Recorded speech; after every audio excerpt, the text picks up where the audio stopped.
పొంది తిని నేను ప్రభువాని నుండి ప్రతిశ్రేష్ట ఈవి భువి అందు. పొంది తిని నేను ప్రభువాని నుండి ప్రతిశ్రేష్ట ఈవిని భువి అందు. జీవిత యాత్రలో సాగి వచ్చి తిని, జీవిత యాత్రలో సాగి వచ్చి తిని, ఇంతవరకు నాకు తోడై ఉంది, ఇంతవరకు నాకు తోడై ఉంది. ఎబినేజరువై ఉన్నావో యేసు ప్రభువా, ఎబినేజరువై ఉన్నావో యేసు ప్రభువా. నా రక్షణ కర్తావు నీవైతివి, నా రక్షణ కర్తావు నీవైతివి. పొంది తిని నేను ప్రభువాని నుండి ప్రతిశ్రేష్ట ఈవి భువి అందు.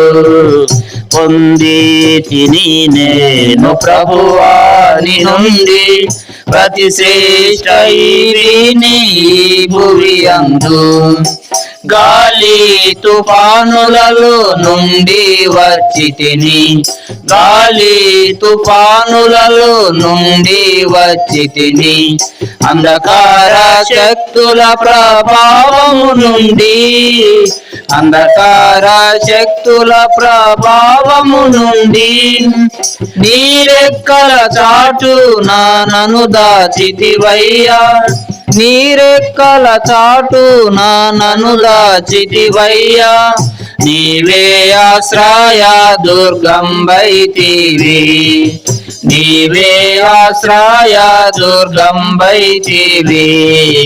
పొంది తిని నేను ప్రభువాని నుండి ప్రతిశ్రేష్ట ఈవిని భువి అందు.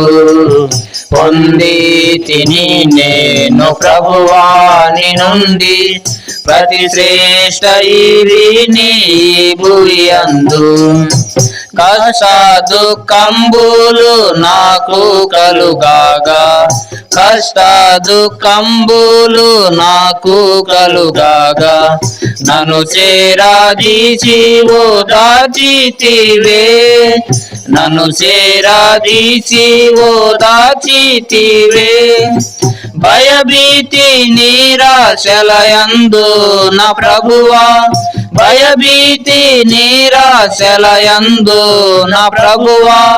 బహుగా ధైర్యంబు నా కొసగితివి, బహుగా ధైర్యంబు నా కొసగితివి.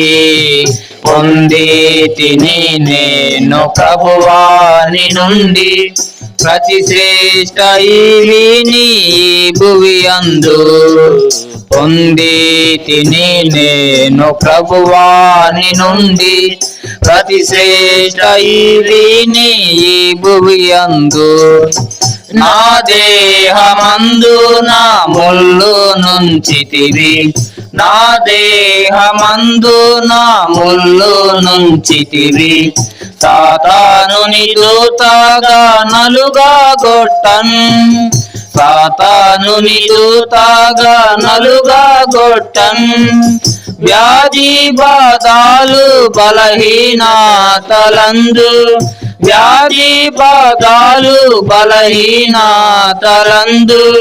నీ కృపను నాకు దయచేసితివి, నీ కృపను నాకు దయచేసితివి.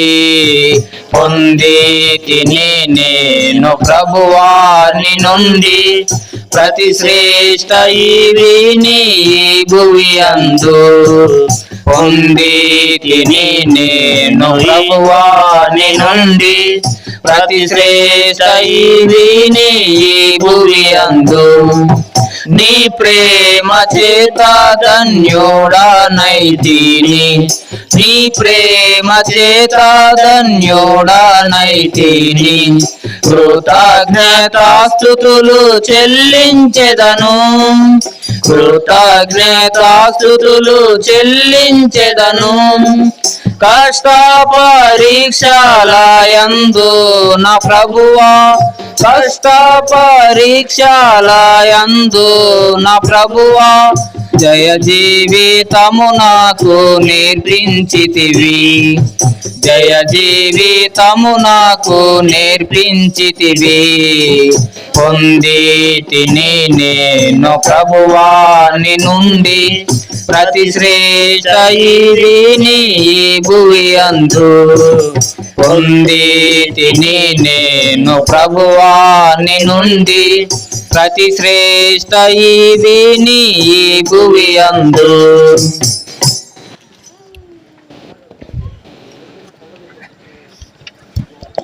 379వ పాట పాడుకుందాం. కొత్త బడవస్కంలో 379, పాత బడవస్కంలో 376. 379 కొత్త బడవస్కం, పాత దాంట్లో 376. పైనున్న ఆకాశమందున క్రిందున్న భూలోకమందున. కొత్త బడవస్కంలో 379, పాత బడవస్కంలో 376. పైనున్న ఆకాశమందున క్రిందున్న భూలోకమందున. పైనున్న ఆకాశమందున క్రిందున్న భూలోకమందున. లేదు రక్షణ ఏ నామమున, లేదు పాప విమోచన, లేదు పాప విమోచన. పైనున్న ఆకాశమందున అన్ని నామములకు పైని కలదు ఉన్నతం బగు యేసుని నామం. అన్ని నామములకు పైని కలదు ఉన్నతం బగు యేసుని నామం. యేసు నామములో శక్తి కలదు, యేసు నామములో శక్తి కలదు. దోషులకు శాశ్వత ముక్తి కలదు, దోషులకు శాశ్వత ముక్తి కలదు. పైనున్న ఆకాశమందున క్రిందున్న భూలోకమందున. పైనున్న ఆకాశమందున క్రిందున్న భూలోకమందున. లేదు రక్షణ ఏ నామమున, లేదు పాప విమోచన, లేదు పాప విమోచన. పైనున్న ఆకాశమందున యేసు నామములో నిత్య జీవం, శాశ్వతానందా నిత్య శాంతి. యేసు నామములో నిత్య జీవం, శాశ్వతానందా నిత్య శాంతి. యేసు నామములో పాప శుద్ధి, యేసు నామములో పాప శుద్ధి. విశ్వసించినతో సమృద్ధి, విశ్వసించిన సో సమృద్ధి. పైనున్న ఆకాశమందున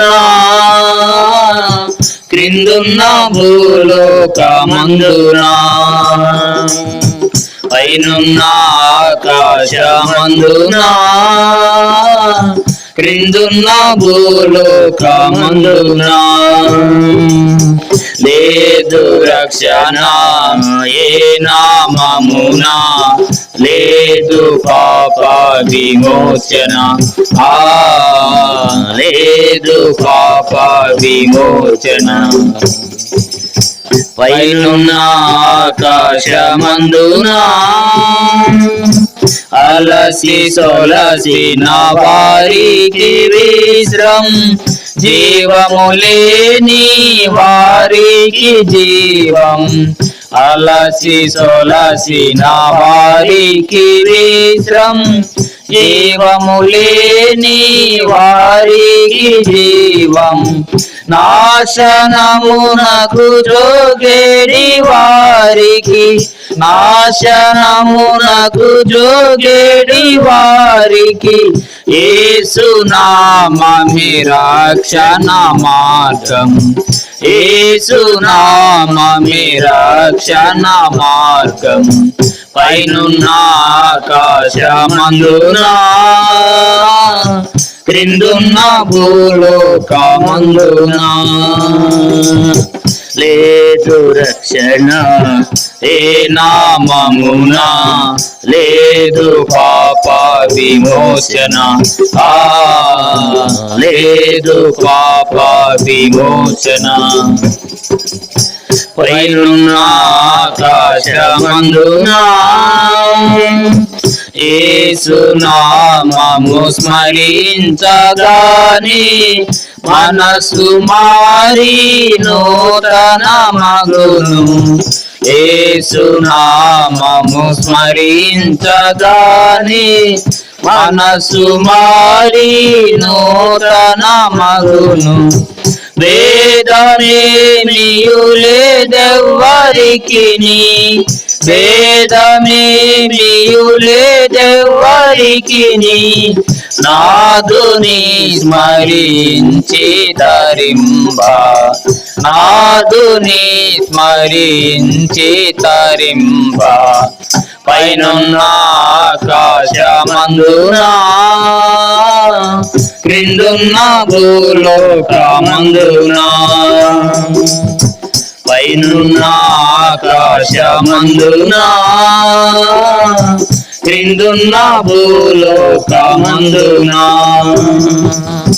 లేదు రక్షణ ఏ నామమున, లేదు పాప విమోచన, లేదు పాప విమోచన. పైనున్న ఆకాశమందున.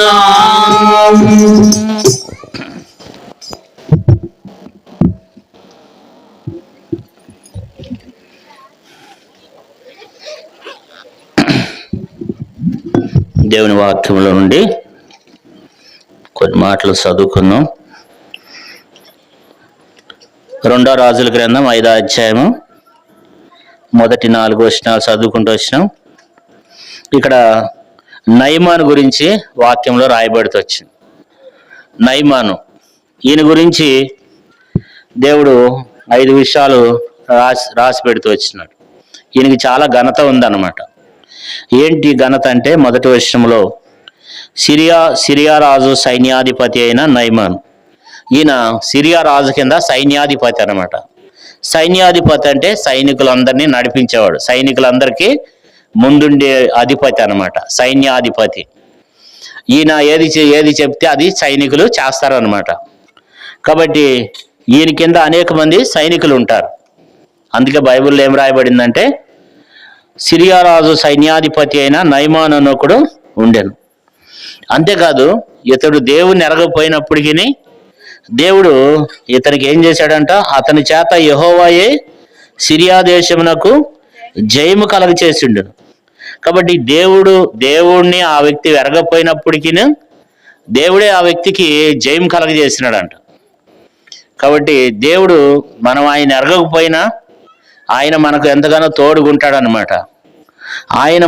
మనం ఆయన ఎరగకపోయినప్పటికీ ఆయన మనకు తోడుగా ఉంటాడు కదా. కాబట్టి యెహోవాయే సిరియా దేశమునకు అతనికి జయం కలగజేస్తూ వచ్చినాడంట.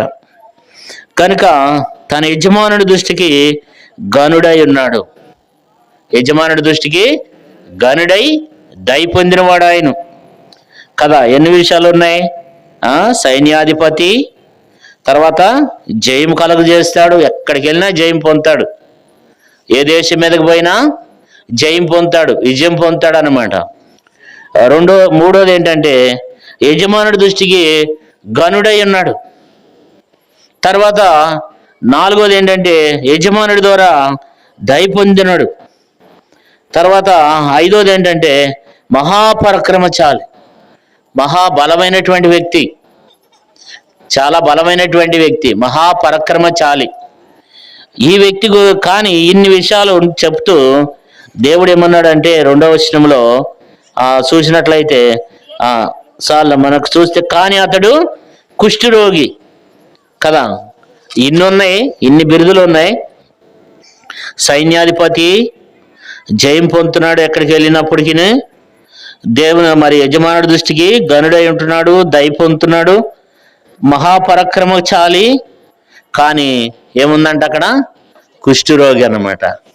ఈ నయమాన్ అనేటువంటి వ్యక్తి మరి తన యొక్క జీవితాన్ని చూసినట్లయితే ఆ సైన్యాధిపతి ఏం చేస్తాడంటే కింద నుంచి పైకి అంతా ఆయన కింద బూట్లు వేసుకుంటాడు.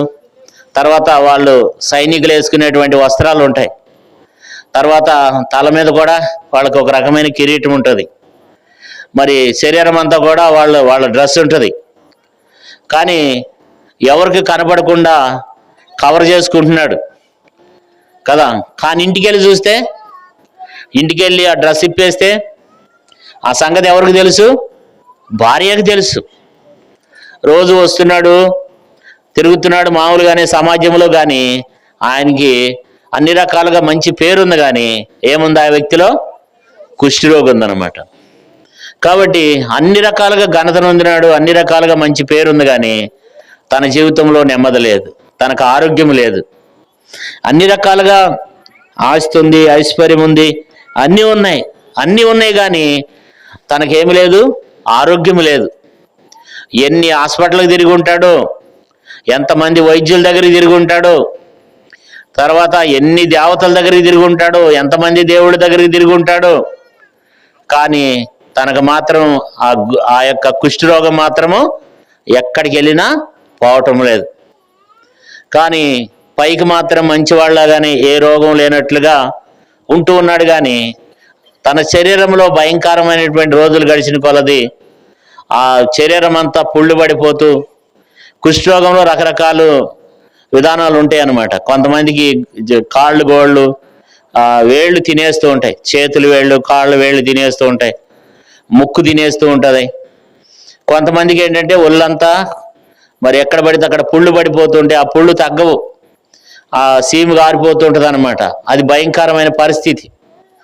అలాంటిది ఆ రోజుల్లో వాళ్ళని ఒక అంటరాని వాళ్ళుగా అంటివ్యాధి అనమాట. కాబట్టి అలాంటి వ్యక్తిని మనకు దేవుడు జ్ఞాపకం చేస్తున్నాడు. ఇంటికి వచ్చి చూస్తే, రాగానే ఇంటికి వచ్చేసి ఆ డ్రెస్ ఇట్ చేసి చూసినప్పుడు ఎంతో ఆ బాధ, అది ఎంత బాధపడుతూ వచ్చేవాడో. ఆ శరీరం అంతా పుళ్ళైపోయి, ఎక్కడ చూసినా శరీరం అంతా పుళ్ళు పడిపోయి, ఎక్కడ చూసినా గాయాలతో బాధపడుతూ ఉండేవాడు. నెమ్మది ఉండేది కాదు. మళ్ళీ వచ్చి స్నానం చేసుకుని మరలా దాని మీద ఏదేదో రాసుకోవడం, ఎన్నో రకాలుగా ప్రయత్నం చేస్తూ వచ్చినాడు. కానీ తన జీవితంలో మాత్రం భయంకరమైనటువంటి వ్యాధి. మరి ఆ రోజుల్లో కుష్ఠరోగం వస్తే ఎలివేసేవాళ్ళు, ఆ వ్యాధి తగ్గేది కాదు. ఈ రోజులైతే మందులు ఉండేవి, ఆ రోజులైతే మందులు కూడా లేవు. ఆ వ్యాధి అంటే అందరికి భయమే. అలాంటి భయంకరమైనటువంటి వ్యాధితో బాధపడుతున్నప్పుడు అక్కడ తన ఇంట్లో ఒక పని మనిషి ఉంది. ఎక్కడి నుంచి తీసుకుని వచ్చినారు? ఇశ్రాయేల్ దేశం నుండి చెరబట్టి తీసుకుని వచ్చినారంట. గుంపులుగా వెళ్ళిండ్రంట. గుంపులుగా వెళ్ళి ఇజ్రాయెల్ దేశం మీదకి వెళ్ళి ఏం చేస్తూ వచ్చినారు? అక్కడ ఉన్నటువంటి వాళ్ళందరినీ ఒక్కొక్క గుంపులుగా వెళ్ళి ఆ దేశాన్ని జయించి అక్కడ ఉన్నటువంటి వారిని అనేక మందిని తీసుకొచ్చేసారు. వాళ్ళతో పాటు ఆ చిన్నదాన్ని కూడా, ఇజ్రాయెల్ చిన్నదాన్ని కూడా తెచ్చేసాడు. తెచ్చేస్తే ఆ పిల్లల్ని ఏం చేశాడు? తన భార్యకి ఏం చేశాడంట? తన భార్యకి పరిచర్య చేయటానికి ఉంచుకున్నాడంట. వాళ్ళ భార్యకి పరిచర్య చేస్తుంది, భార్య దగ్గరే ఉంటుంది, ఏదో ఒక పని చేస్తూ ఉంటుంది అన్నమాట. అయితే ఆ పిల్ల పాపం చూస్తూ ఉన్నట్టుంది. ఆ చిన్నపిల్ల, ఆ చిన్నది చూసి ఒక రోజున ఏం చెప్పిందంటే, అమ్మా ఏంటమ్మా ఇంత అయ్యగారు వస్త్రాలు ఇంత వాసన వస్తున్నాయి, ఇదంతా డాగులేంటమ్మా అని చెప్పి మొత్తానికి చూసినట్లుంది. ఆమె ఏమి యజమానురాలతో మాట్లాడుతూ వచ్చిందంటే, నా ఏలినవాడు ఎక్కడ ఉండాలనుకుంటుంది ఆమె? షోమ్రోల్లో ఉన్న ప్రవక్త దగ్గర ఉండాలని నేను ఎంతో కోరుచున్నాను. ఆమె ఏమంటుంది చూడు, చదువుకుందాం. 2వ వచనం. సిరియోన్లు గుంపులు గుంపులుగా బయలుదేరి ఇశ్రాయేల్ దేశం మీదకి పోయి ఉండిరి. వారు అచ్చటి నుండి ఒక చిన్నదాన్ని చెరగొని తేగా అది నయమాని భార్యకు పరిచారం చేసిండను. అది షోమ్రోలు ఉన్న ప్రవక్త దగ్గర నా ఏలినవాడు ఉండవలనని నేను ఎంతో కోరుచున్నాను. అతడు నా ఏలినవానికి కలిగిన కుష్ఠరోగమును బాగు చేయనని తన యజమానురాలుతాను. కాబట్టి ఆ చిన్నది ఏం చెప్పిందంటే, అమ్మా నా యజమానుడు షోమ్రోన్లో ఒక ప్రవక్త ఉన్నాడు, ఆ ప్రవక్త దగ్గరికి వెళ్ళినట్లయితే నా యజమానుడు బాగుపడతాడు. నేను ఎంతో కోరుచున్నాను, ఎంతో బతిమలాడింది అనమాట. అమ్మగారు కొంచెం ప్లీజ్ అండి, నా మాట వినండి, నమ్మండి అండి. ఆ షోమ్రోన్లో అక్కడ గొప్ప దైవ సేవకుడు ఉన్నాడండి, అక్కడికి తీసుకెళ్తే అయ్యగారి కనుక అక్కడికి వెళ్తే ఖచ్చితంగా నా ఏలినవాడు బాగుపడతాడు, మా యజమానుడు బాగుపడతాడు అని చెప్పి చెప్తూ వచ్చిందనమాట. ఈ చిన్నదాని మాటలు విని ఆ యొక్క యజమానుడు ఏం చేశాడంటే, ఆ యజమానుడికి చెప్తూ వచ్చింది. చెప్తూ వచ్చినప్పుడు చిన్నదాని మాటల ప్రకారంగా నయమాను ఏం చేస్తూ వచ్చినాడంటే, ఆ దేశపు సిరియా రాజు దగ్గరికి వెళ్ళి ఇశ్రాయేల్ రాజు చేత ఒక ఉత్తరం రాసి పంపించాడు. ఇశ్రాయేల్ రాజుకి ఒక ఉత్తరం రాసి పంపించాడు అనమాట. ఏమని రాసి పంపించినాడు సిరియా రాజు?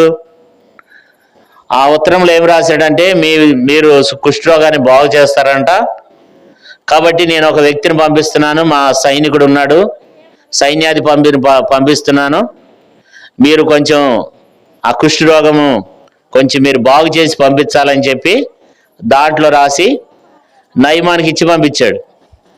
నయమాను పోతూ పోతూ ఏం చేస్తూ వచ్చినాడు, కొంతమంది సైనికులను తీసుకుని, తర్వాత ఆ పత్రిక తీసుకుని, తర్వాత ఆ పత్రికలో ఉన్నటువంటి విషయాలన్నీ తను తీసుకొని పట్టుకొని, తర్వాత కొంత వస్త్రములు, కొంత వెండి బంగారములు ఏవైతే ఉన్నాయో అవన్నీ తీసుకుని ఎలీషా దగ్గరికి వెళ్ళాడు.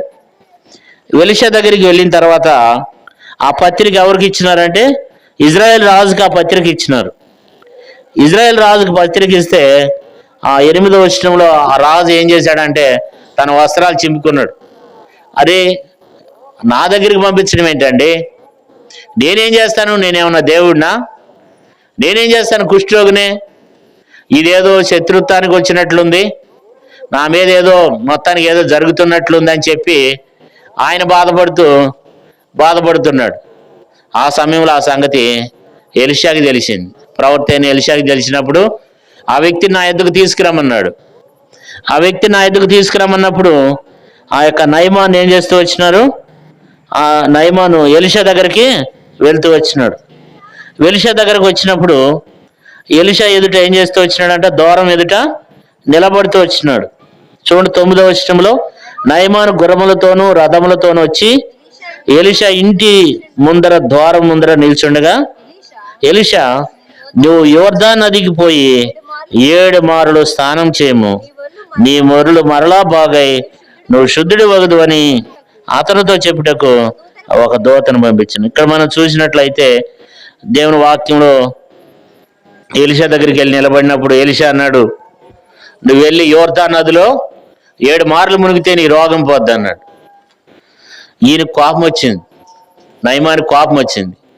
నేను ఎవరిని, సిరియా దేశపు రాజు దగ్గర సైన్యాధిపతిని, నాకెంత పేరుంది, నాకెంత పొలుగుబడి ఉంది మా దేశంలో, అసలు నేను ఎంత, కాబట్టి నన్ను కనీసం ఆయన బయటకు వచ్చి కనీసం నా మీద చేయి పెట్టి అయినా సరే ఏదో ప్రార్థన చేసి ఏదో చేయాలి, కానీ కనీసం ఆయన లోపలుండి కొంచెం కూడా మేనస్ లేకుండా యోర్దాను నదిలోకి వెళ్ళి 7 మార్లు మునగమంటాడా? యోర్దాను మా దేశంలో నదులు లేవా? మా దేశంలో దీనికంటే మంచి మంచి నదులు ఉన్నాయి అంటున్నాడు. అసలు నేను ఎవరు, నా స్థాయి ఏంటి?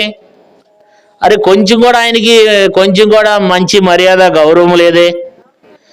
కనీసం ఆయన లోపలికి వచ్చి ఏమంటాడు చూడండి 11వ వచనంలో, అందుకు నయమాను కోపం తెచ్చుకుని తిరిగిపోయిట్లేను, అతడు నా యొద్దకు వచ్చి నిలసి తన దేవుడైన యెహోవా నామమును బట్టి తన చెయ్యి ఆ రోగమున్న స్థలం మీద ఆడించి కుష్ఠరోగం మానుపునని నేను అనుకుంటేనే. ఏమనుకున్నాడంట?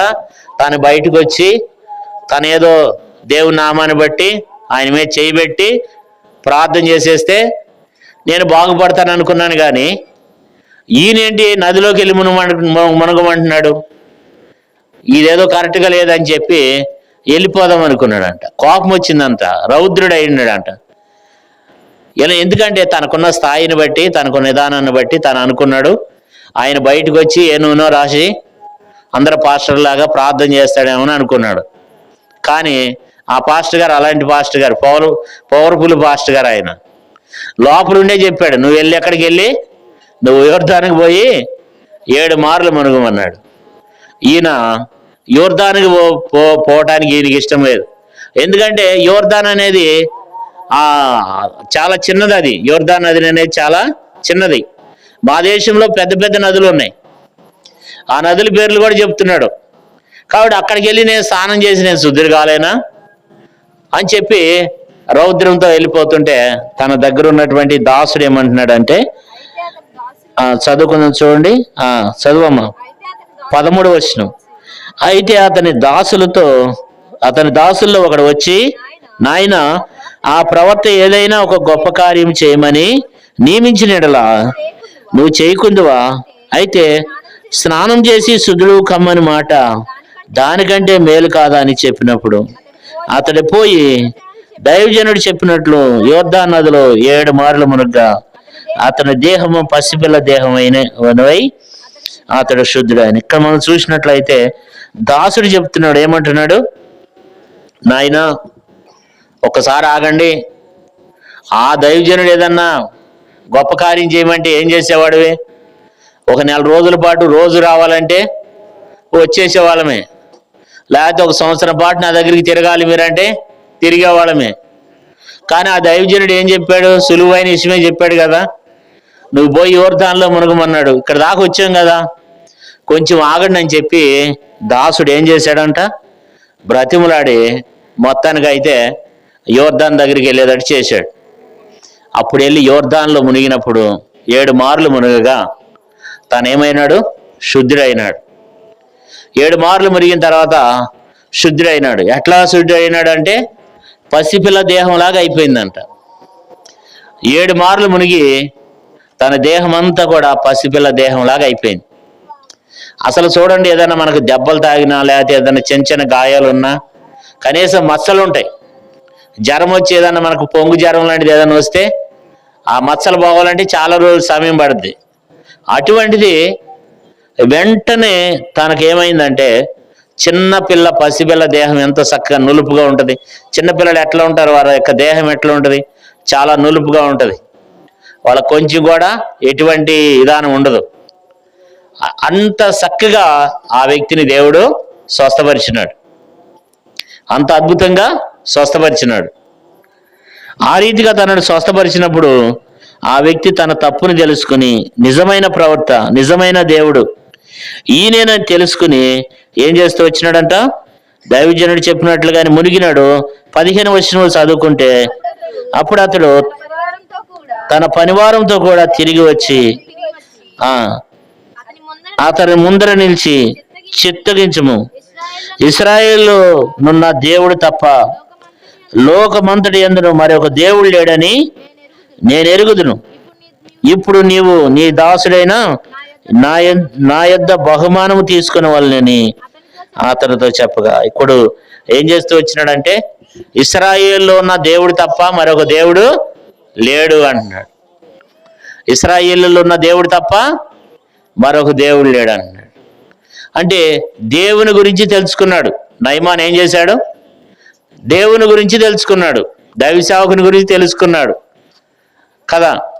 తర్వాత ఏమంటున్నాడు? ఆ దేవుణ్ణి, తనకున్నటువంటి దేవుణ్ణి కూడా విడిచిపెట్టేస్తున్నాడు. తనకున్నటువంటి దేవుణ్ణి కూడా విడిచిపెట్టేస్తున్నాడు. 17వ వచనం చూడండి. అప్పుడు యెహోవాకు తప్ప దహన బలినైనను మరి ఏ బలినైనను ఇతరమైన దేవతలకు నేను ఇంకాను అర్పింపను. చూసారు ఇక్కడ ఏమంటున్నాడంటే, దహన బలినైనను ఏ ఇతర బలులైనను నేను ఇతర దేవతలకి ఇక నేను అర్పింపను అంటున్నాడు. కారణం ఏంటంటే ఆ వ్యక్తి ఎవరు స్వస్థపరుస్తారో, ఎవరు నిజమైన దేవుడో తెలుసుకున్నాడు. ఇవన్నీ నా మాటలు కాదు, కానీ దేవుని వాక్యంలో ఆ వ్యక్తి ఏమంటున్నాడు అంటే, ఏమంటున్నాడు ఆయన, ఆ దేవుడు ఎవరంటున్నాడు, ఇజ్రాయేలీల్లో దేవుడు తప్ప, ఇజ్రాయెల్ దేశంలో ఉన్న దేవుడు తప్ప మరొక దేవుడు లేడు అంటున్నాడు. 15 వచనం చూడండి. అప్పుడు అతడు తన పనివారంతో కూడా దైవజనుని దగ్గరకు వచ్చి అతని ముందర నిలిచి, చెత్తిగించము, ఇశ్రాయేల్లో నున్న దేవుడు తప్ప లోకమంతటి యందును మరి ఒక దేవుడు లేడని నేను ఎరుగుదును. లోకమంతటి యందు మరొక దేవుడు లేడు.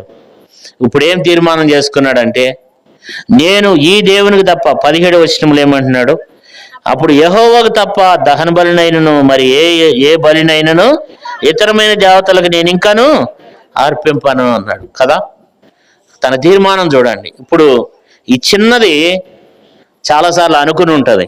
ఈ చిన్నది ఏమనుకుని ఉంటుంది, అసలు దేవుడు ఉన్నాడా లేడా, నేను ఎంతో భక్తిపరురాలని చిన్నతనం నుండి కూడా, మా తల్లిదండ్రులు ఎంతో భక్తిపరులు, మరి నాకు ఈ పరిస్థితి ఎందుకు తీసుకొచ్చినాడు, ఆ సిరియోన్లు గుంపులు గుంపులుగా వచ్చేసి ఒక గుంపు వాళ్ళని తీసుకుని పోయి, ఒక గుంపు వీళ్ళని తీసుకుని పోయి, ఒక గుంపు నన్ను కూడా తీసుకొచ్చేసి ఈ ఇంట్లో పనికి పెట్టుకున్నారు.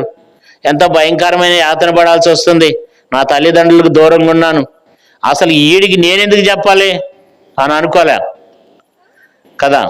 ఇప్పుడు ఆ చిన్నది ఎలాంటి చిన్నదంటే, ఇశ్రాయేల్ చిన్నది యేసుక్రీస్తు ప్రభువారిని, అంటే దేవుణ్ణి, సృష్టికర్త అయిన దేవుణ్ణి పరిచయం చేస్తుంది. అంటే సువార్త చెప్తుంది ఇతరులకు కదా. ఎప్పుడైనా మనం దేవుని మాటలు చెప్పినాం ఇతరులకి, మా పాస్టర్ గారి దగ్గరికి వెళ్ళండి తగ్గుద్ది అంటామా? ఎవరన్నా ఆరోగ్యం బాగాలేదనుకో, ఎవరైనా ఆరోగ్యం బాగలేదు అని చెప్పినారనుకోండి, మొట్టమొదటి మన నోటముడు వచ్చే మాట ఏంటంటే, అదిగో పలానప్పుడు పలానా చోట్ల హాస్పిటల్ ఉంది, అక్కడికి వెళ్ళి తొందరగా తగ్గిపోద్ది అంటారు. మనము దేవునికి, మా పాస్టర్ గారి దగ్గరికి వెళ్తే తగ్గుద్ది అని చెప్పం మనం, ఎందుకంటే మొట్టమొదటి మనలో విశ్వాసం లేదు. ఒకవేళ దేవునికి ఆ వ్యక్తి ఎడల దేవుని యొక్క చిత్తమై ఉంటే దేవుడు ఆ వ్యక్తిని స్వస్థపరుస్తాడు. కాబట్టి దేవుని గురించి పరిచయం చేయాలి, దేవుని గురించి మాట్లాడాలి. దేవుని మందిరానికి వెళ్తే మీరు బాగుపడతారు. ఒకప్పుడు మా స్థితి కూడా అదే అని చెప్పాలి. ఆ చిన్నది కూడా అదే చెబుతుంది. ఏం చెప్తుంది ఆమె, షోమ్రోన్లో ప్రవర్త దగ్గర నా ఏలినవాడు ఉండవాలని నేను ఎంతో కోరుస్తున్నాను అంటుంది కదా. దేవుని మరి అసలు వాస్తవానికి అయితే ఆమె చెప్పకూడదు, ఎందుకంటే ఆమె చిన్నతనంలోనే తల్లిదండ్రులను దూరం చేసి తీసుకొచ్చేసినాడు కదా. ఎంత బాధపడి ఉంటుందో.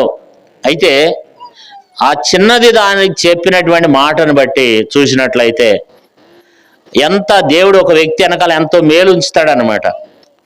ఒక వ్యక్తి ఎడల ఏదన్నా ఒక విషయంలో మనకు కొదువు ఉంది అంటే, కొరత ఉందంటే, లేదా ఒక కష్టం ఉంది, ఒక బాధ ఉంది అంటే దాని వెనకాల మేలు ఖచ్చితంగా ఉంటుంది. కీర్తనగారు 119వ కీర్తనలు అంటాడు దావీదు, 70 వచనం అనుకుంటా, శ్రమ కలగక ముందు నేను త్రావ విడిచి తిరిగి తిని, ఇప్పుడు శ్రమ కలిగిన తర్వాత నాకు మేలైన అంటాడు. శ్రమ కలుగుట నాకు మేలైంది అంటాడు, శ్రమ కలుగుట మేలైందంట. ఈ చిన్నది కూడా ఆ దేశం నుండి వచ్చేటప్పుడు, ఆ ఇంట్లో పని మనిషిగా చేరినప్పుడు, బానిసగా తీసుకొచ్చినప్పుడు ఎంత బాధపడిందో. కానీ ఆ చిన్నదాని వెనకాల ఒక దేవుని యొక్క గొప్ప ఉద్దేశం ఉంది, ఒక సంకల్పం ఉంది. మనకు కూడా దేవుని ఎరిగిన బిడ్డలకు ఏదైనా అనారోగ్యాలు వచ్చినా, లేకపోతే ఏదైనా నష్టం జరిగినా దాని వెనకాల దేవుని యొక్క ఉద్దేశం ఉంటుంది అనే విషయాన్ని మనం మర్చిపోకూడదు. ఆ చిన్నదానికి కూడా దేవుని ఎడలో ఆ బిడ్డ ఎడలో దేవుని యొక్క ఉద్దేశం ఉంది. ఇప్పుడు ఆ చిన్న చెప్పిన మాట బట్టి చూసినట్లయితే, ఇప్పుడు సిరియా దేశంలో ఉన్నటువంటి రాజు దేవుని తెలుసుకున్నాడు, సైన్యాధిపతి అయిన నయమాను దేవుని తెలుసుకున్నాడు, తన భార్య పిల్లలు దేవుని తెలుసుకున్నారు, ఆ ప్రాంతంలో ఉన్నటువంటి సిరియా దేశ ప్రజలు దేవుని తెలుసుకున్నారు కదా. అనేక మంది దేవుని తెలుసుకున్నారు కదా. అప్పుడు ఆ నయమాన్ ఇంటికి తిరిగి వచ్చిన తర్వాత ఆ చిన్నదాన్ని ఎంత గారభంగా చూసి ఉంటాడు కదా. ఎంత గారభం. ఇప్పుడు బానిస కాదు ఆమె, అరే నువ్వు చెప్పకపోతే నేనేమైపోయాను అని చెప్పి ఆ పిల్లని రావటమే మొట్టమొదట నాకు తెలిసి అయితే ఆ వ్యక్తి మొట్టమొదట రావటంలోనే ఆ చిన్న బిడ్డని పట్టుకుని కౌగిలించుకుని ఎంతగానో ఆ పిల్లని ఆ వ్యక్తి ఎంతగానో ఆ బిడ్డను ఆశీర్వదించుంటాడు. మరి మా దేశానికి వెళ్ళిపోతానంటే కూడా ఎంతో డబ్బు ఆస్తి ఇచ్చి పంపించేస్తుంటాడు, లేదా ఉంటానంటే కూతురు కంటే ఎక్కువగా చూసుకుని ఉంటాడు.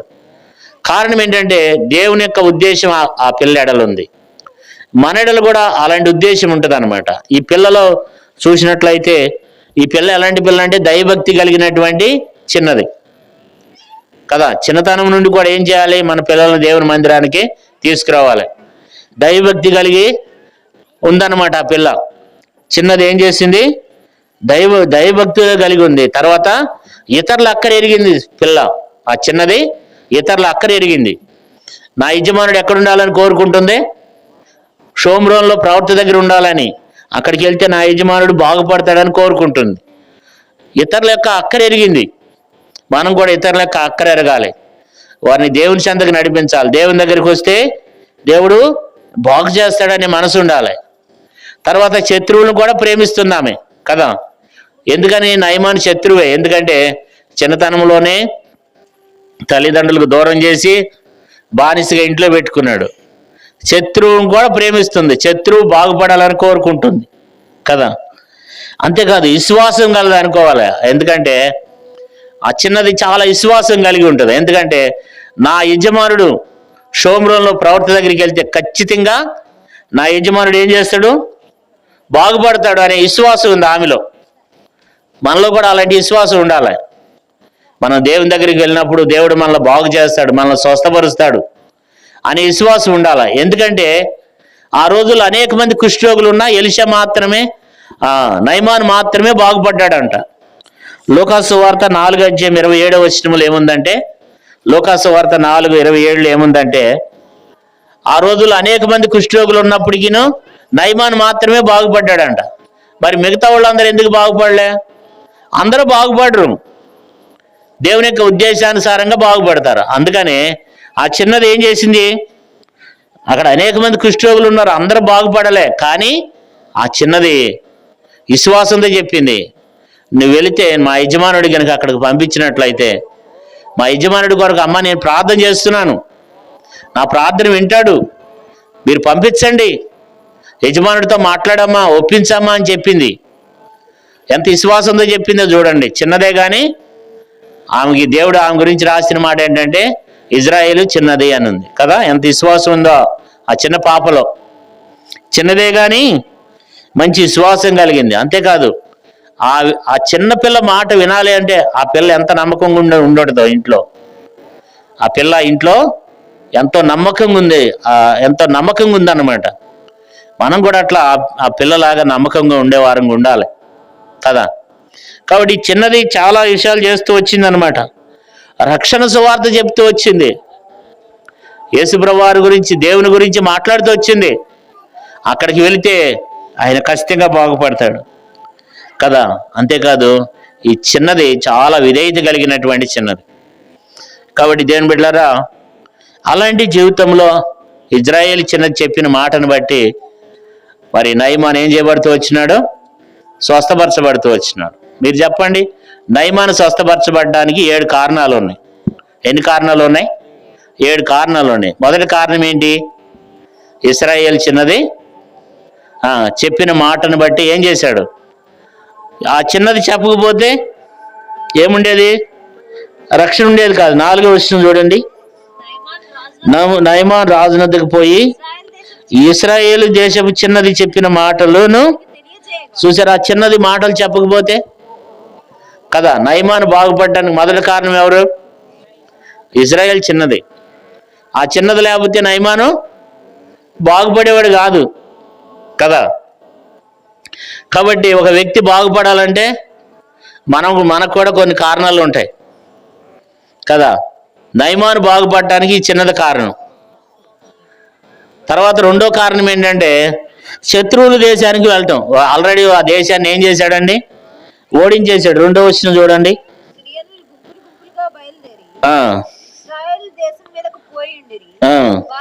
వెళ్ళి ఒక చిన్నదాన్ని చెరగొని అంటే ఆ దేశం మీదకి వెళ్ళి ఇజ్రాయెల్ దేశం మీద గొప్ప జయం పొందినాడు ఆయన. ఓడించినటువంటి దేశం శత్రు దేశానికి మరలా వెళ్ళాలంటే, ఇప్పుడు మీ శత్రువు దగ్గరికి మీరు వెళ్ళాలంటే, మీ శత్రువు ఇంటికి వెళ్ళాలంటే వెళ్తారా? చెప్పండి. మీ శత్రువు ఇంటికి వెళ్ళాలంటే వెళ్తారా? మీ శత్రువు ఇంటికాడ గ్రొక్కుడుకు జరుగుతుంది, పోతారా మీరు? చెప్పరమ్మా. శత్రువు ఇంటికి వెళ్తారా వెళ్ళరా? వెళ్ళరు. మనం ఎవరన్నా మనకి ఇష్టం లేదనుకోండి, నేను ఎందుకు పోతా వాడి దగ్గరికి, వాడు నా శత్రువులు అంటూ నేను పోను, నేను వెళ్ళను.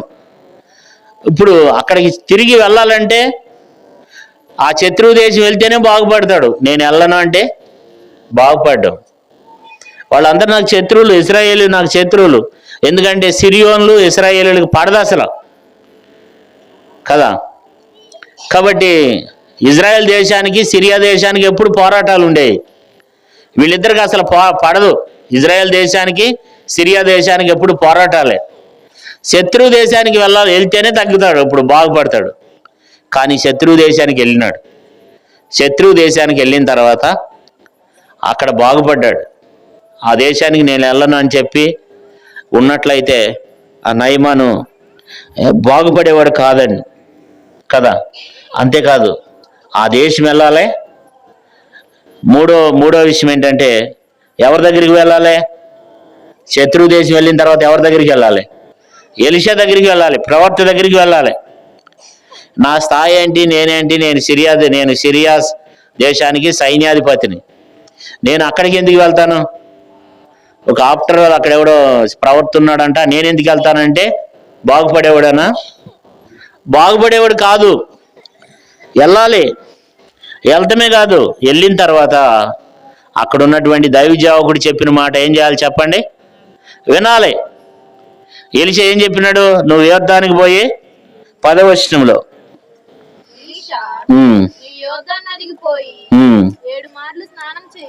కాబట్టి యోర్దాను నదికి పోయి 7 మార్లు స్నానం చేయమన్నాడు. అంటే దైవసేవకుడు చెప్పిన మాట వింటే ఆ వ్యక్తి స్వస్థపడ్డాడు. దైవసేవకుడు చెప్పిన మాట నేను ఎందుకు వింటా, నేనేనని అన్నావు అనుకోండి, ఏమైంది కదా. కాబట్టి దైవసేవకులు చెప్పిన మాట వినాలి. అది చాలా మేలు అన్నమాట. దైవ సేవకుల్ని దేవుడు ఏర్పరచుకుని పంపించినాడు. దైవ సేవకుల ద్వారా దేవుడు మనతో మాట్లాడతాడు. దైవ సేవకుల మాట చాలాసార్లు మనం వినం. ఆయన అట్టగా చెప్తాడు, మన పని మనదే, ఆయన పని ఆయనదే కదా. కాబట్టి దైవ సేవకుల మాట వినేవారంగా ఉండాలి. దేవుడు ఏమంటాడు? ప్రవర్తన మాటలు వినని మందమతులారా అంటాడు కదా. కాబట్టి దైవ సేవకుడి మాట వినాలి. వినకపోతే స్వస్థత కలగదు, అద్భుతం జరగదు, మన కుటుంబంలో ఏం కలగదు, మేలు కలగదు. అపోస్తుల కార్యంలో ఒక మంచి మాట ఉంటుంది. అపోస్తుల కార్యముల్లో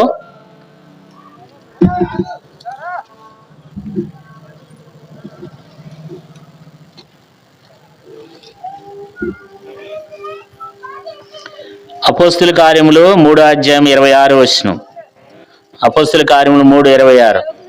దేవుడు తన సేవకుని పుట్టించి మీలో ప్రతివానిని వాని దుష్టత్వము నుండి మళ్లించుట వలన మిమ్మల్ని ఆశీర్వదించుటకు ఆయనను మొదట మీ వద్దకు పంపెను. కాబట్టి దుష్టత్వము నుండి మళ్లించడానికి దేవుడు తన సేవకులను ఏం చేస్తాడు? ఏర్పరచుకుంటాడు. 22వ వచనం చూడండి. అపోస్తుల కార్యములు 3:22. మోషే ఇట్లనను ప్రభువైన ఈ దేవుడు నా వంటి ఒక ప్రవర్తన మీ సహోదరుల్లో మీ కొరకు పుట్టించును. ఆయన మీతో ఏమి చెప్పినను అన్ని విషయంలో మీరు ఆయన మాట ఏం చేయాలి? వినవలను. ప్రవర్త ఏ మాట చెప్పినాడో, దైవ సేవకులు ఏ మాట చెప్పినారో వాటిని ఏం చేయాలి? మనం వినాలి. 23వ వచనం చూడండి. ఆ ప్రవర్త మాట విననివాడు ప్రజల్లో ఉండకుండా ఏమవుతాడంట? కాబట్టి ప్రవర్త మాట వినాలి. ఇప్పుడు ఆ సేవకుని మాట ఏం చేసింది ఆమె? ఆ వ్యక్తి ఏం చేసినాడు? విన్నాడు. ఎలీషా మాట విన్నాడు. నువ్వు పోయి యోర్దాను నదిలో ఏం చేయి? 7 మార్లు మునుగు కదా. చాలాసార్లు దైవ సేవకుల మాట మనము వినము. దేవుని సేవకుడు ఎందుకు మనకు వాక్యాన్ని బోధిస్తాడంటే, మనకు దుష్టత్వం నుండి మళ్లించి మనల్ని ఆశీర్వదించి మరలను మన కుటుంబాలను దేవుడు దీవించి తర్వాత పరలోక రాజ్యానికి తీసుకుని పోవడానికి దేవుడు ఏర్పరచుకున్నటువంటి దైవ సేవకులు. ఆ మాట వినాలి కదా. కాబట్టి చాలాసార్లు ఆ మాట వినము. మనం భక్తి మార్గంలో ఉండాలి, భక్తి మార్గంలో మనం నడుచుకోవాలి, భక్తి విధానంలో మనం జీవించాలని సేవకులు బోధిస్తారు. ఆదివారం మందిరానికి వెళ్ళాలి, గృహకొడుకులకు వెళ్ళాలి, సమయానికి వెళ్ళాలి, దేవుని వాక్యాన్ని చదువుకోవాలి, ప్రార్థన చేసుకోవాలి, వ్యక్తిగతంగా కుటుంబంగా ప్రార్థన జీవితాన్ని కలిగి ఉండాలి, ఆత్మీయంగా బలపరచబడి ఉండాలి, దేవునికి అనుకూలంగా ఉండాలని సేవకులు బోధిస్తూ ఉంటారు కదా. కానీ మనం ఏం చేస్తూ ఉంటాం? ఎన్ని చెప్పినా కుక్కతోక వంకరే కదా. బరి మీద నీళ్లు పోసినట్లే గేదె మీద నీళ్లు పోస్తుంటాయా? ఉండవు. అట్లా ఉంటాం మనం. అంటే దేవుడు మనలను ఆత్మీయంగా దీవించాలని దేవుడు కోరుకుంటున్నాడు కదా. కాబట్టి దాన్ని మనం వినాలి. చాలాసార్లు మనం వినం. ఏదో వస్తాం, కూర్చుంటాం, వెళ్ళిపోతుంటాం, మరలా మన పనులు మనకే. ఎన్నోసార్లు దేవుని ఆజ్ఞల ప్రకారంగా మనము నడుచుకోలేమన్నమాట కదా. ఒకసారి కొంగలన్నీ చెరువు దగ్గర ఉన్నాయంట. చెరువు దగ్గర ఉంటే ఒక హంసంట పరలోకం నుండి వచ్చిందంట. ఒక హంస వచ్చిందంట. హంస అంటే తెలుసు కదా మీకు, తెలిసే తెలియదా? ఆ హంస వచ్చి ఏం చేసిందంటే, నేను దేవలోకం నుంచి వచ్చాను, మీకు పరలోకం నుంచి చెప్పాలని వచ్చినాను అందంట. అయితే అక్కడ ఒక కొంగతో మాట్లాడుతుందంట. నేను దేవలోకం నుండి వచ్చాను కొంగ. అక్కడ దేవలోకం నుండి వచ్చినవా? ఏముంటాయి అక్కడ? దేవలోకంలో దేవుడు ఉంటాడు, దేవదూతలు ఉంటారు. ఇంకేముంటాయి? చుట్టూ ఎత్తైన ప్రాకారం ఉంటుంది, అక్కడ మంచి మంచి ఇళ్ళు ఉంటాయి, బంగారపు వీధులు ఉంటాయి. ఇంకేముంటాయి? అక్కడ దేవుడే వెలుగై ఉంటాడు. అక్కడ ఆకలి ఉండదు, దాహం ఉండదు, అక్కడ ఏముండదు, ఏడుపు ఉండదు, వేదన ఉండదు. ఇంకేముంటాయి? అన్నీ అడుగుతుంది బాగానే. కానీ ఆ కొంగకి ఒకటి అలవాటు ఉంది. ఏంటంటే ఆ కొంగకి నత్తలంటే ఇష్టం అంట. మీకు ఇది ఎప్పుడైనా తిన్నారు నత్తలు? నత్త ముక్కల కూర తిన్నారు మీరు? చెప్పట్లేదు ఏదైంది? ఏం కాదు, నత్తలు ఇట్లా ఉంటాయి కదా రౌండ్గా నల్లగా. నత్త ముక్కలు తిన్నారా? చాలా బాగుంటుంది అది. ఈ కొంగకి ఆ నత్తలంటే ఇష్టం అంట. ఇప్పుడు ఏం చెప్తుంది? ఆ యొక్క దేవలోకం నుండి వచ్చినటువంటి అంశ ఏం చెప్తుందంటే, పరలోకములు అవి ఉంటాయి, ఇవి ఉంటాయి, అన్ని ఉంటాయి అని చెప్తుందంట. ఇంకేముంటాయి? అక్కడ కిరీటాలు ఉంటాయి, అక్కడ ఏముంటాయి? మంచి మంచి తెల్ల వస్త్రాలు వేసుకుని ఉంటారు. అక్కడ ఎప్పుడు దేవుని ఆరాధించడమే, జీవనది ఉంటుంది, జీవవృక్షం ఉంటుంది. ఇవన్నీ అడిగిన తర్వాత ఆ కొంగ ఏం అడిగిందంటే, అక్కడ నత్తలు ఉంటాయా అని అడిగిందంట. ఏముంటాయి? నత్తలు. అప్పుడు ఆమందంట, అమ్మ అక్కడ నత్తలు ఉండవు, అత్తలు ఉండరు అందంట. ఏముండవు అంటే ఇక అప్పుడు ఈ కొంగ అందంట, హంస అందంట, అమ్మ అక్కడ నత్తలు ఉండవు అమ్మ అందంట. నత్తలు లేని పరలోకం నాకెందుకు పోమందంట. ఏమంది కదా. చాలాసార్లు ఇట్లాగే కదా. మనం కూడా ఎంత వాక్యం చెప్పిన ఏం చేస్తాం? రేకులు నిడిచిపెడతామా? రేకులు లేని పరలోకం మాకెందుకు? ఏ రేకులు? రేకులు, దీపం ఇవన్నీ చూస్తుంటారు కదా కొంతమంది. వాటిని మాత్రం ఏం చేయరు, విడిచిపెట్టరు కదా. దేవుని ఆజ్ఞలు ఏం చేయాలి? మనం గైకొనాలి. ఇప్పుడు ఎన్ని విషయాలు చెప్పుకున్నాం ఆ వ్యక్తి బాగుపడటానికి? చెప్పండి. మొదటి విషయం ఏంటి? ఎవరి ద్వారా బాగుపడ్డాడు? ఇశ్రాయేల్ చిన్నది. రెండోది, శత్రు దేశానికి వెళ్ళటం ద్వారా బాగుపడ్డాడు. మూడోది, ఎలీషా దగ్గరికి వెళ్ళటం ద్వారా బాగుపడ్డాడు. నాలుగోది, ఎలీషా చెప్పిన మాట వినటం ద్వారా ఏం చేశాడు? బాగుపడ్డాడు కదా. తర్వాత ఇంకోటి ఐదో విషయం మీరు చెప్పండి. ఇంకెవరున్నారు అక్కడ? మీరు చెప్పాలి. ఐదో విషయం ఎవరి ద్వారా బాగుపడ్డాడు? అక్కడే ఉన్నాడు ఇంకొక వ్యక్తి, దాసుని ద్వారా. ఏం చేశాడు చెప్పండి?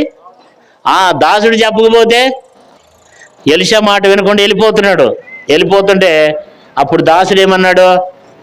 అయ్యా నా ఏలినవాడా, నువ్వు అట్లా వెళ్ళొద్దు. ఆ యొక్క దైవసేవకుడు చెప్పింది చాలా చిన్న విషయమే కదా, నువ్వు అట్లా వెళ్తే ఎందుకు? కాబట్టి 7 సార్లు మునిగితే అయిపోద్ది కదా, యోర్దాను నది దగ్గరికి వెళ్దాం నడమ అన్నాడు కదా. అప్పుడు ఆ వ్యక్తి చెప్పకపోతే ఈ వ్యక్తి నిజంగా వాళ్ళ దేశానికి వెళ్ళిపోయేవాడు కదా. కాబట్టి చెప్పేవాళ్ళు ఉండాలి. చెప్పేవాళ్ళు కూడా కొన్నిసార్లు ఎవరన్నా మనం మంచి కోరి సలహాలు ఇస్తారు. ఆ సలహాలు ఇచ్చేవాళ్ళ సలహాలు కూడా కొన్నిసార్లు వినాలి. ఆ వినటం ద్వారా కూడా మనకు ఆశీర్వాదమే. కొంతమంది మనకు మేలు కోరి సలహాలు ఇస్తారు, అన్నీ కాదు కానీ కొన్ని మంచి అయితే వినాలి కదా. ఆ వ్యక్తి చెప్పకపోతే ఏం చేసేవాడు, తిరిగి ఇంటికి వెళ్ళిపోయేవాడు కదా. అంతేకాదు ఆ దాసుని మాట వినాలి. తర్వాత యోర్దాను నదికి వెళ్ళాలి కదా. యోర్దాను నదికి 12వ వచనంలో నదుల పేర్లు చెప్తున్నాడు. అక్కడ ఎన్నో నదులు ఉన్నాయంట. ఆ నదులు చాలా శ్రేష్టమైనవి అంట. నేను అక్కడికి వెళ్ళను, ఏ నది అయితే ఏమైంది, నేను దమస్కులోకి పోతా, దమస్కులో ఉన్నటువంటి నదిలోనే మునుగుతా అని చెప్పి యోర్దానికి వెళ్ళకుండా దమస్కులోకి వెళ్ళి అక్కడున్న నదిలో మునిగితే రోగం పోయేదా? చెప్పండి, పోయేది కాదు కదా. ఇప్పుడు ఎన్ని విషయాలు చెప్పుకున్నాం? 5 విషయాలు చెప్పుకున్నాం కదా.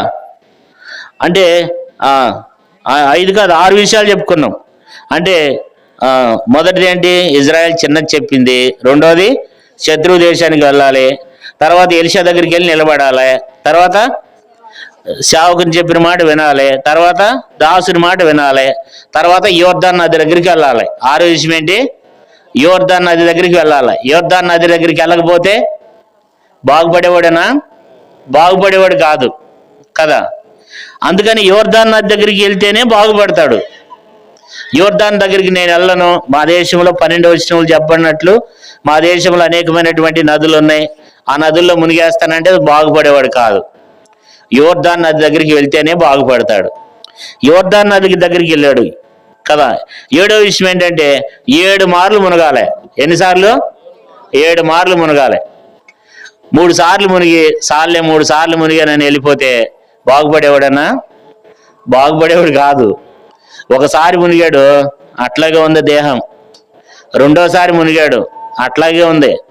మూడోసారి మునిగాడు, అట్లాగే ఉంది. ఇంక మునగలేమురా బాబు, ఇది పోయేదట్లేదు, నడు వెళ్ళిపోదామని చెప్పి వెళ్ళిపోతే బాగుపడేవాడనా? సరే 6 సార్లు మునిగాడు, 6 సార్లు మునిగినా అట్లాగే ఉన్నాడు. ఇంకెందుకు వెళ్ళిపోదాం, నడవండిరా, ఈ మునగలేము పెట్టలేము అని వెళ్ళిపోతే స్వస్థపరచబడేవాడు కాదు. ఏం చేయాలి చెప్పండి? 7 మార్లు మునగాలి. 7 మార్లు. 7వసారి ఏమయ్యాడు చెప్పండి? ఆ పసిత్ పిల్ల దేహం వల్ల అయిపోయిందంట కదా. ఒక వ్యక్తి బాగుపడడానికి ఎన్ని కారణాలు ఉన్నాయో చూడండి. నయమాను బాగుపడటానికి అన్ని కారణాలు ఉన్నాయి. మనం బాగుపడటానికి కూడా చాలా కారణాలు ఉంటాయి. మనం ఎన్ని రోజులు ఉండి అట్లాగే ఉన్నాం అనుకోండి, మనకు ఆశీర్వాదం లేదు, ఆరోగ్యం బాగోలేదు, ఎప్పుడున్నా ఆరోగ్యమే, కుటుంబంలో ఆశీర్వాదం లేదు, మనకు ఆరోగ్యం లేదు, ఏదో ఒక సమస్యలు ఎప్పుడు అట్లాగే ఉన్నాయి అనుకోండి, మనకు కూడా చాలా మనం దేవుని మనం ఏం చేయట్లేదు, దేవునికి లోబట్టలేదు, దేవుని వాక్యానికి లోబట్టలేదు కదా. ఇన్ని కారణాలు ఉన్నాయి. 7 కారణాలు ఉన్నాయి. ఒక వ్యక్తి బాగుపడటానికి ఎన్ని ఉన్నాయి?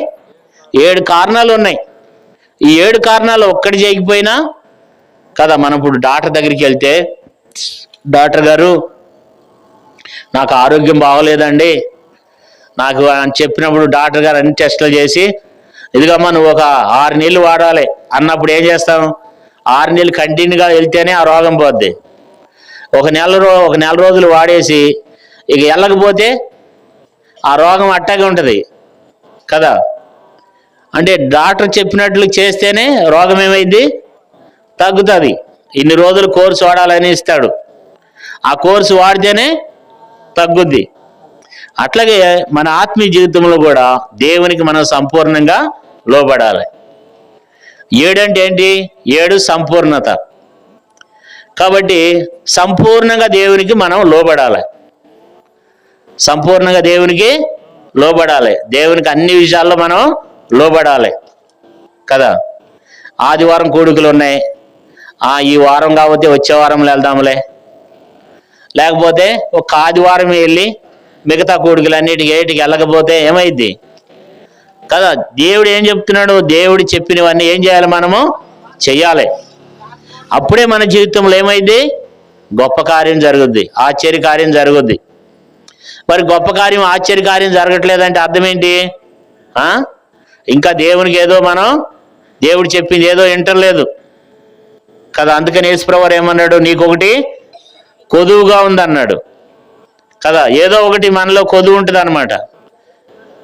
అట్లా చాలాసార్లు మనం ఏం కలిగి ఉంటాం? కొదువు కలిగి ఉంటాం. ఎక్కడో ఒకటి ఆత్మీయ విషయంలో ఒకటి కొదువు కలిగి ఉంటాం. ప్రియులారా, దేవుడు గొప్పవాడు, ఆయన స్వస్థపరుస్తాడు, ఆయన బాగు చేస్తాడు. ఒక ఉద్దేశం ఉంది, ఒక ఉద్దేశంతో దేవుడు ఆ స్థితిని తీసుకుని వస్తాడు. ఇప్పుడు నయమాన్ ఎడలు కూడా దేవునికి ఒక ఉద్దేశంతోనే దేవుడే ఆ రోగాన్ని పెట్టినాడు కదా. రోగాలు 3 రకాలు. ఒకటి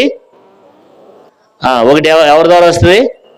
ఒకటి దేవుని మహిమ కొరకు వస్తుంది. రెండోది మన శరీరంలో ఉన్న బలహీనతను బట్టి వస్తుంది. మూడోది సాతాను కూడా రోగాన్ని తీసుకుని వస్తాడు కదా.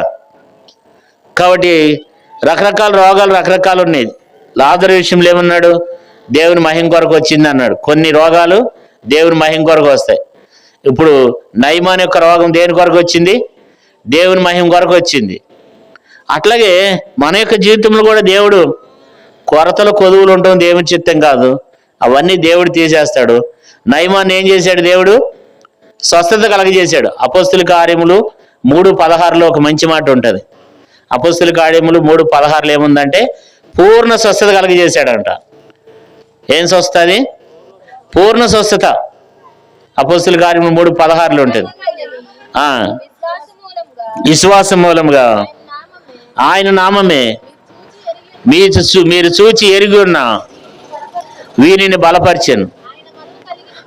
ఆయన వలన కలిగిన విశ్వాసమే మీ అందరి ఎదుట వీనికి పూర్ణ స్వస్థత కలగజేసాను. దేవుడు పూర్ణ స్వస్థత కలగజేస్తాడు. పుట్టినది మొదలుకొని కుంటివాడైన ఒక మనిషికి దేవుడు పూర్ణ స్వస్థత కలగజేశాడు. నయమానికి కూడా దేవుడు ఏ స్వస్థ ఇచ్చాడండి? పూర్ణ స్వస్థ ఇచ్చినాడు కదా. కాబట్టి దేవుడు మనల్ని స్వస్థపరుస్తాడు, దేవుడు మనల్ని బాగు చేస్తాడు. కానీ మనం దేవునికి సంపూర్ణంగా మనం విధేయత చూపాలి. దేవుని యందు విశ్వాసం ఉంచాలి, నమ్మకం ఉంచాలి, దేవుని మాటలు విని నడుచుకోవాలి, దేవుని చిత్తానుసారంగా ఈ భూమి మీద జీవించాలి కదా. ఇప్పుడు నయమాన్ అద్భుత రీతిగా ఏం చేస్తూ వచ్చినాడు? స్వస్థపరచబడ్డతో వచ్చినాడు. నయమాన్ బాగు చేయబడ్డ వచ్చినాడు. కాబట్టి ఈ రాత్రికాల సమయంలో దేవుడు మనతో కూర్చున్న మీ అందరితో, నాతో కూడా దేవుడు మాట్లాడుతున్నాడు.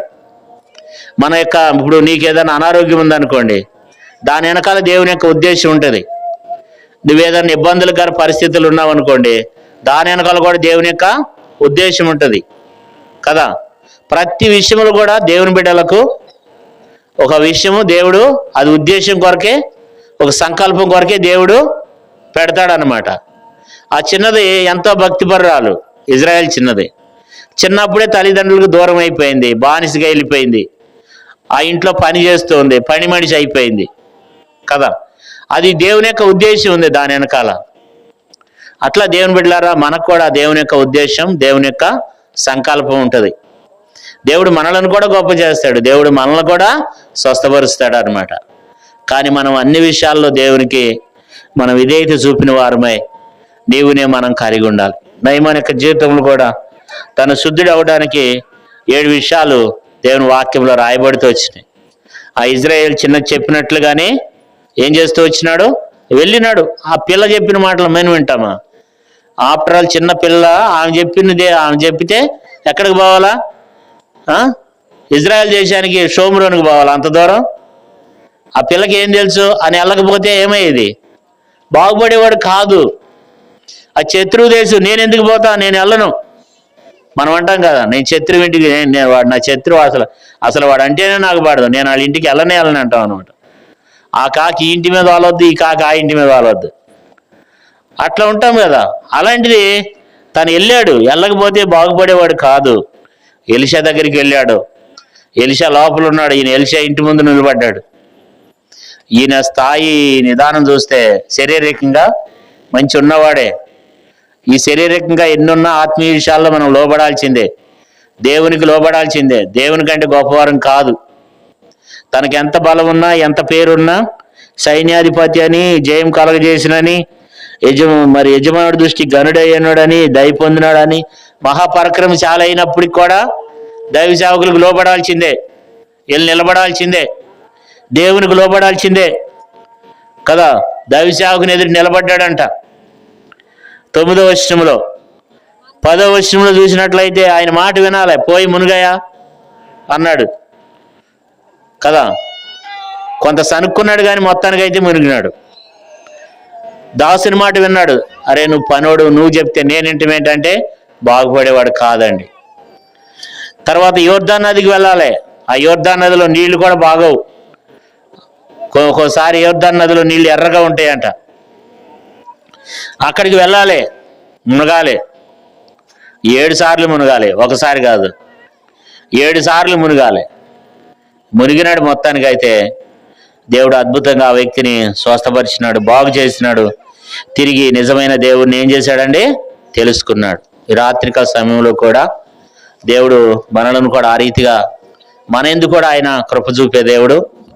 నయమాను స్వస్థే కాదు, దేవుడు మనలను కూడా బాగు చేస్తాడు, మనలను కూడా దీవిస్తాడు, మనలను కూడా బాగు చేస్తాడు. మనకున్న ప్రతి అక్కర కూడా దేవుడు తీరుస్తాడు అన్నమాట. అయితే దేవునికి మనం సంపూర్ణంగా మనం లోబడి విధేయత చూపిన వారమై దేవునే మనం కలిగి ఉండాలి. అప్పుడు దేవుని యొక్క సంకల్పం, దేవుని యొక్క ఉద్దేశం మన పక్షంగా, నీ పక్షంగా, మన పక్షంగా దేవుడు ఆ కార్యాన్ని నెరవేరుస్తాడు. ఆయన పేరేంటి చెప్పండి? నిన్ను స్వస్థపరిచే యెహోవాను నేనే. దేవుడు స్వస్థపరుస్తాడు, ఆయన బాగు చేసే దేవుడు, ఆయన పేరే స్వస్థపరిచే దేవుడు. కాబట్టి ఈ రాత్రికాల సమయంలో మనతో దేవుడు మాట్లాడుతూ వచ్చినాడు. ఆ మాటలను బట్టి దేవుని మనం గణపరుద్దాం, దేవుని స్తుతిద్దాం. దేవునికి మనం సంపూర్ణంగా లోబడి దేవుని యొక్క చిత్తాన్ని దేవుని యొక్క చిత్తానుసారంగా ఈ భూమి మీద మనం జీవించి దేవుని ద్వారా అనేకమైనటువంటి మేలులు మనం పొందాం. దేవుడి కొద్ది మాటలను దీవించి ఆశీర్వదించును గాక. ప్రేరేపింపబడిన వారు సిస్టర్స్లో ఒక 2, బ్రదర్స్లో ఒక 2. ఈ కుటుంబం కొరకు మీరు ప్రార్థన చేయండి.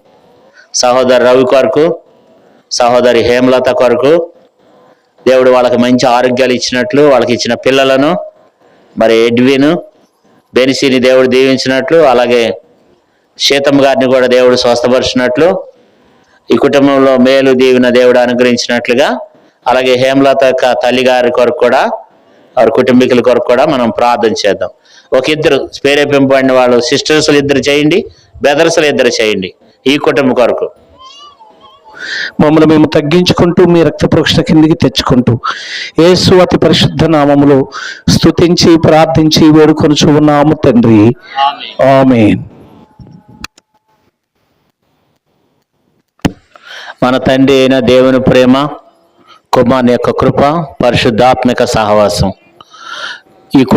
ఈ కుటుంబీకులందరికీ, కూడి వచ్చిన మనందరికీ సదాకాలం ప్రభు తోడయండి, కాపాడి, నడిపించి, దీవించి ఆశీర్వదించునుగాక. ఆమేన్. అందరికీ ప్రైజ్.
ఆమేన్.